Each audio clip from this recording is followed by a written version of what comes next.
I'm with a man who's forged a career teaching people how to understand each other better. I'm Noni Edwards, and after the break, I'll introduce you to Mr. Body Language. Stay with Emirates News. A world authority on body language is in Dubai to share his wisdom with a group of business delegates at a seminar tomorrow. The author of 15 best-selling books on the topic sat down with Noni Edwards this afternoon. She began by asking him what's on the agenda.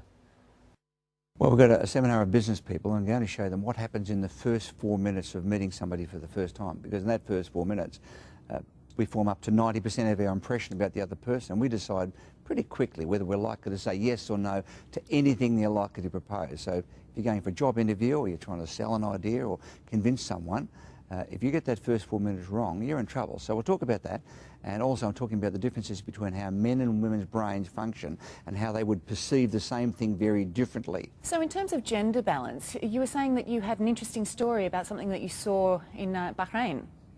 Well, in Bahrain, I was there 12 years ago when the airport was a tin shed, and I did a couple of big seminars there. It was all men. This week I did a seminar in Bahrain. There were 600 delegates, and 400 were Generation Y women, which is under 32, in business suits or with iPhones and iPads doing business. And that is a dramatic change in culture for anybody in the Middle East. And to what degree is body language universal, or to what extent is it actually cultural?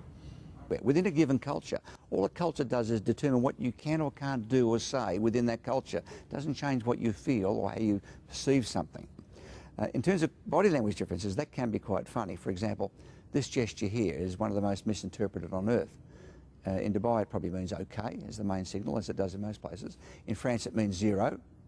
In places like northern Greece and Turkey, it's a gross insult signal. And how do you vary your talks depending on where you're speaking? You know, if it's in a Western part of the world or in the Arab part of the world?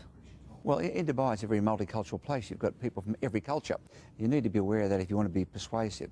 Now, the basic body language gestures are the same regardless of culture, because gestures are an outward expression of your emotions. And as humans, we feel the same emotions. We feel happy, sad, joyful, angry, concealing, superior. We all feel the same emotions. So the basic gestures supporting those are the same. What changes in cultures, how far away you can stand. Now, in business, men in Dubai stand 30 centimetres away, versus most Westerners from cities will stand 45 centimetres away.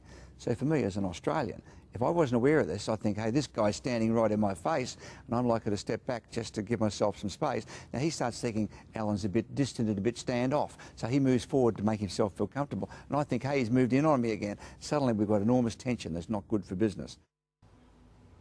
That was body language expert Allan Pease there, speaking with Noni Edwards earlier today. And for now, that's the very latest rounding up the Dubai Business Day. Eunice, back to you now. Are you conscious of your body language when you go to meetings and things like that? Obviously, Greg, I mean, sometimes in some cultures, some gestures are very, offensive. So you need to watch out the way you move your hand, the way you sit.